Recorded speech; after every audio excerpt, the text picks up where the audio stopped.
Assalaamu calaykum waraxmatullaahi tacaala wabarakaatu. walaalayga qaaliga meel walbo joogtiin aad baan idin salaamay.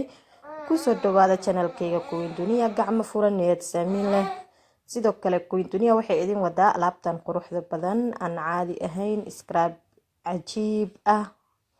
insha Allah ka faa'iideysta scrapkan iyo dacarta lisku daray oo laga sameeyay in body scrub na wuu noqon karaa, face scrub na wuu noqon karaa, oo jirkan waa loo isticmaali karaa, wajigan waa loo isticmaali karaa, laakiin waa scrub aan caadi ahayn. maasha Allah, scrubkan waa scrub laga sameeyay dhuxusheeni caadiga ahayd, waa scrubka madow waxaana laga sameeyay dhuxul.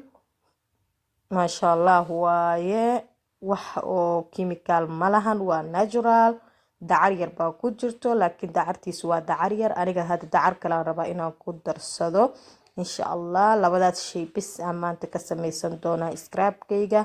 waana scrub aan caadi ahayn oo wajiga qurux kaaga dhigayo. maasha Allah, soft clean uu ka dhigayaa, aad buu u jilcinayaa, dhalaal fiican uu siinayaa.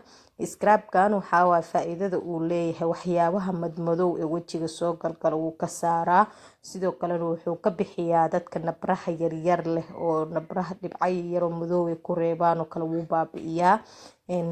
maqaarkii dhintay oo kale oo skin korkiisa ahaana wuu ka remove gareynayaa.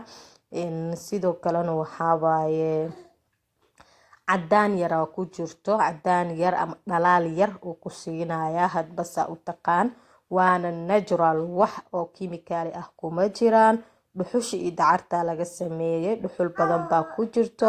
dhuxushana waxaa waaye anaga waan ka ordi jirnay, laakiin iyadoo shiidan oo powder ahaa jirto. haddaad doonto taas intaa iibsatid dacar waa ku darsan kartaa. haddaad doontana waxaa waaye iyadoo oo yara qoyan saan oo kale scrubka laga sameeyay oo diyaarsan baa jirto, waa ku darsan kartaa dacar. haddaa oo adiga dacar badan aadan rabin waa iska dayn kartaa.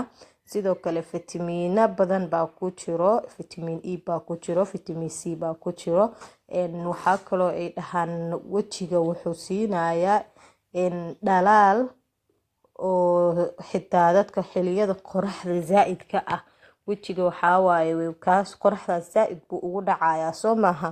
ku dhacistaas qoraxda oo wajiga ku dhacayo way ka hortagaysaa bay dhahaan xitaa. maasha Allah, marka walaalaha qaaliga ah ila tijaabiya. aniga hadeer in yar baa rabaa inaan qasto, kanoo kale hadeer ma badsado, isbuucii 1 jeer 2 jeer bisa isticmaalaa, aniga ma badsado. laakiin waxaa waaye kan scrubyada kaloo caadiga aan qasanayo isku dardarka aan ka dhigto naturalka ah aniga badanaa samaystaa. kana waa natural, pure natural ku qoran, waa idin tusay. marka insha Allah walaalaha ka faa'iideysta qofkii heli karo.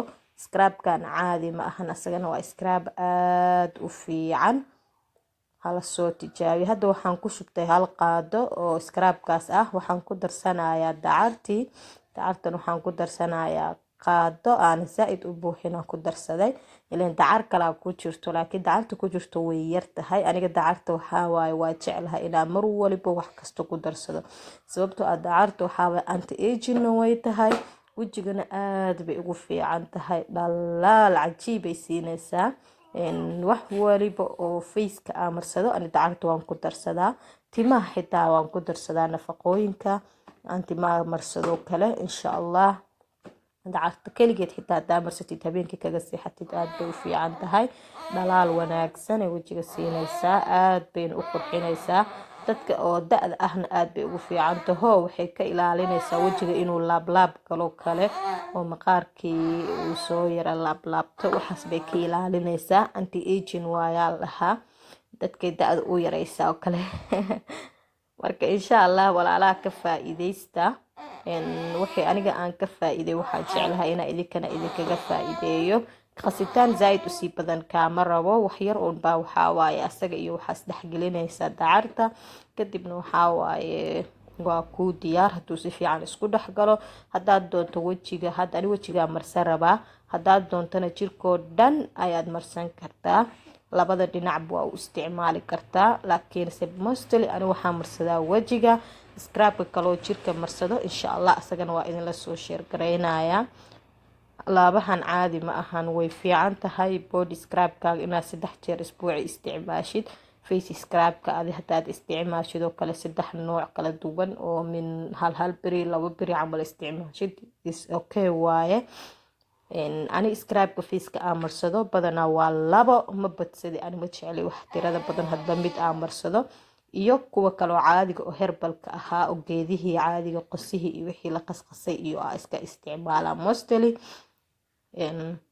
inta kalena waxaa waaye 2 scrub bis aan isticmaalaa. insha allah kan kalena waa idin lasoo share garayn doonaa. baadigana sidoo kale 2 kale aan isticmaala, ayagana waa idin lasoo share garayn. hadeer aniga waxaan ku tijaabinayaa jirkayga, cidina xasaasiyad kuma kicinayso. waa dhuxushii iyo keliya baalkii dhuxul iyo waxaa waaye dacar. wax xasaasiyad ah qofna kuma kicinayso. sababta aan hadda gacanteyda u marinayo waxaa waaye, waxaa idin tusayaa ani wax allergy ah kuma arkin. dadku way kala duwan yihiin. marka insha allah walaalaha qofkii oo ka yara shakinaya wajigiisa direct inuu u mariyo, gacantiisa ku tijaabiyo si uusan waxaa waaye waxba ula kulmin kole.